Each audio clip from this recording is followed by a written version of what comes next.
Hi, my name is Felipe and this is Hawkshaw. So today I have a demo version of the game here with me. Unfortunately, it does not contain multiplayer and our boss fight, which are two key aspects of the gameplay, but I still think it can be a good opportunity for me to show to y'all the gameplay mechanics and the inspirations behind them and etc. So let's start off with what you've seen. So the menu here is not the final version of the menu, of course. This version of the menu is far-fetched from what I want.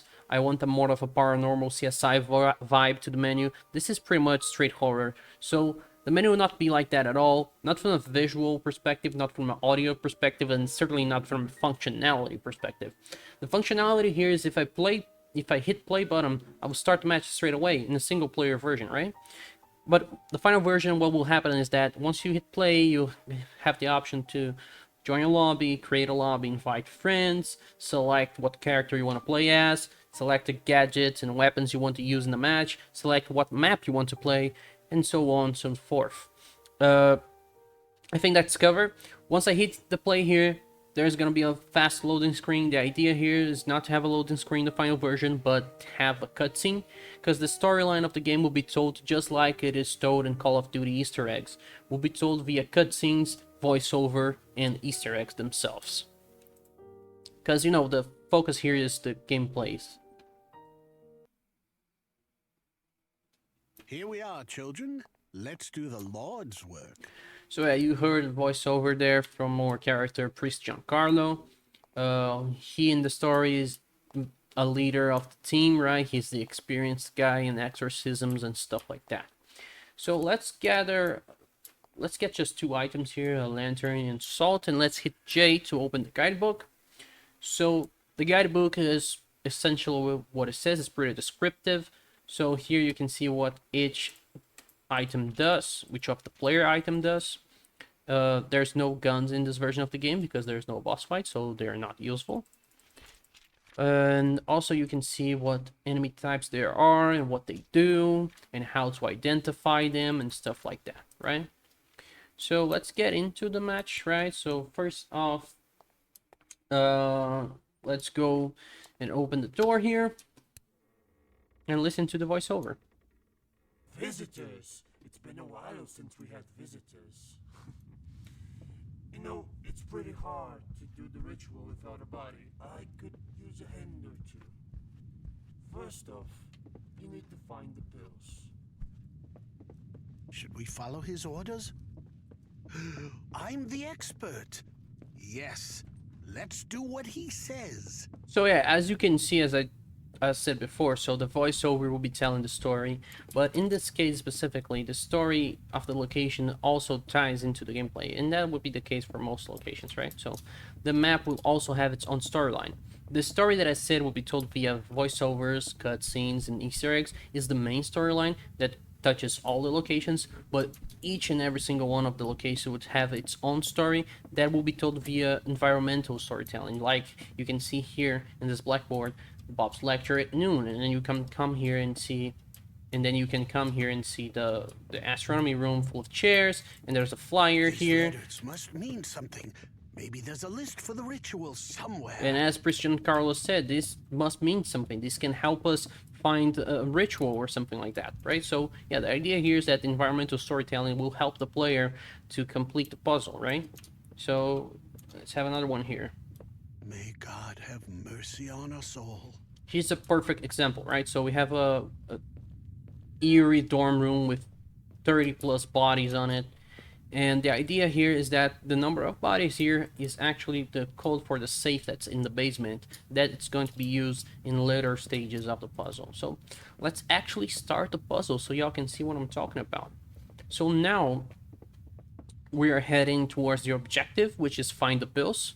The pills are the unique mechanic of this map. Every map, as I said, will have its own unique puzzle and mechanic. In this case, the unique mechanic for the map is the astral projection pills. Am I dead? So in this case, this mechanic, what it does is it separates the player body from its soul and allows the player to see both the living world and the astral plane, right? So here we can see a bunch of stuff that we couldn't see before. These numbers, they must mean something, maybe an order or a code. And then, as you heard Giancarlo say right here, these numbers, they mean something. They are part of the puzzle. They are the order of buttons that you have to press, right? In the final version, I don't want them to be buttons. I want them to be the same painting. So every room will have this painting. And then the players will need to figure out via the astral projection plane, the astral projection pills in the astral plane, what's the order to interact with the paintings, right? But in this version, they are still only buttons. There's a pretty placeholder, and you can find one of them here. And since I'm still in the astral projection bill use, I cannot interact with anything here. While in the astral plane, I cannot open closed doors, press buttons, I cannot leave the house. So if I try to leave the house, it won't allow me to.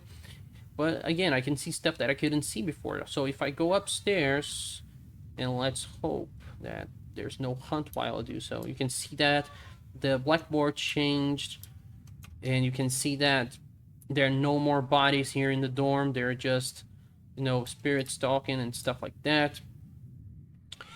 If I go towards the astronomy room, I can see a bunch of numbers still, and if we're lucky enough to be here in the right time, we can see a lecture being told by Bob, which is the leader.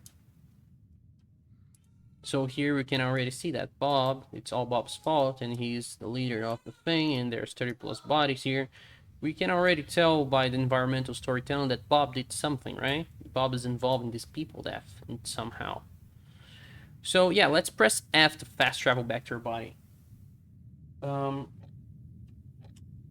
So now that we know that, I can kind of explain to y'all what's the purpose of the puzzle. So the puzzle is what grants the player, if you complete the puzzle will grant you the correct list of items to use in the ritual.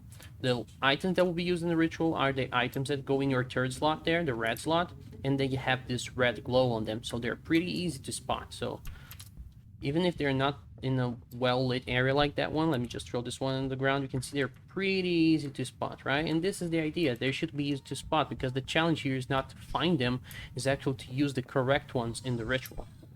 And while we do that, let me go ahead and place this in the ritual table. So let's see what happens when I don't know which items I need to use in the ritual.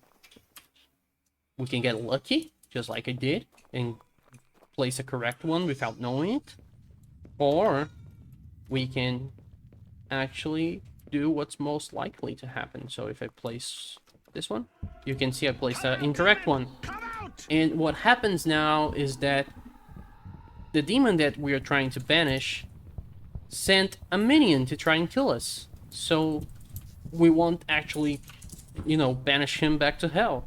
So we're basically an inconvenience for this guy. We're trying to find what sorry, we're trying to find out what happened here and trying to punish him to hell. I don't think he's going to like that. That's a bug. I don't think he's going to like that. So he sends minions after us so we can progress. So these minions are basically hunts from Phasmophobia, but you can actually do stuff. You can defend yourself. You can use gadgets just like I did. So here you have a line of salt. If the minion goes over the line of salt, you get stunned. And then I know where he is because he will scream and stuff like that. And then I can get away because, you know, he's stunned. If I use the water pistol, there's similar effect and stuff like that. So you can actually defend yourself. Of course, if I use the salt here, I won't have the salt for the boss fight. And that's a good opportunity for me to speak about the duality of gadgets. So, great majority of the gadgets have two functionalities. You can see salt here can be used to stun enemies and slow down enemies during the early stages of the game, but during the boss fight it acts like a shield, much like a Sage barrier in Valorant and stuff like that. There's other gadgets that do more than one thing. You can see the book that during investigation and puzzle allows you to identify who you're dealing with, which I will get into that pretty soon. And during the boss fight, it can deal significant damage to certain enemy types, right? So gadgets have more than one functionality. Very few don't, okay? And now that I talked about that, so who's sending these minions after us? Who's trying to kill us? Who's trying to get back on us as we investigate this place? So there's only one way to know, right? There's actually two ways to know. You can go straight into boss fight and then you'll learn who it is once it starts killing you, or you can try to be smart and find out who you're dealing with beforehand. So let me grab a book and let me grab, let's say, dots, right? And let's go after this guy. Let's try to find out who he is. And this is just like what happens in Phasmophobia. Use gadgets, they will interact in some way if they're not detecting anything, and they will change their behavior once they detect something. But since this is not the only mechanic in this game, the idea here is to have something to help the player. So in this map specifically, there is the Ouija board, which is the item that goes in the 4th slot in the bottom right corner. And once I build the Ouija board, it will tell me a location where I should go to try and investigate. So let's go to the dorm, creepy ass dorm. And then once in here, I can start using the gadgets. You know, that's pretty standard stuff. So let's place the book, let's place the dots, and again, you can read how they work. You know, the dots will change color if there's an evidence, the book will be read on, and stuff like that. So yeah. And again, you can use gadgets in multiple ways. There are just a couple of functionalities that change throughout the course of the match loop, right? So yeah, I think that covers it all. So let's recap. So you spawn, there are a bunch of items that you selected in the pregame lobby with the character that you selected in the pregame lobby, in the map that you selected in the pregame lobby. And then you can either go to the puzzle, finish the puzzle, get the correct items to the ritual, and execute the ritual. Or you can do the investigation, find out who you're dealing with, and then execute the ritual. Or you can do nothing and just go straight into the boss fight, gathering 5 random ritual items and praying they are the correct one. And what does it tell you? So basically the idea here is that the player's freedom has a cost, right? So if you want to only do the investigation, yeah, it's fine. You do investigation, you find out who you're dealing with, but how you're gonna know what right pieces to use and what right items to use in the ritual? That inevitably will be your demise, because if you don't complete the ritual correctly, the boss will be harder. You can just do the puzzle, and if you complete the puzzle and know the right items for the ritual, you unfortunately won't really know who you're dealing with if you don't also complete the investigation. So the idea here is that, of course, one thing is more important than the other, right? So having a multiplier and extra damage for the boss and stuff like that, all these penalties if you don't complete the ritual correctly, it's something that you don't want, right? It's easier to complete the puzzle, do the ritual, and you go to the boss fight, then you just find out who you're dealing with and start the boss fight without the correct items, right? That would be harder. But the idea here is to give the player freedom enough to do it. If he wants to do that, yeah, so be it. If he wants to go straight into the boss fight and place 5 random items in there and suffer with a boss that has 10,000 HP and he doesn't know what guns and weapons to take to the boss fight, then yeah, sure, go ahead.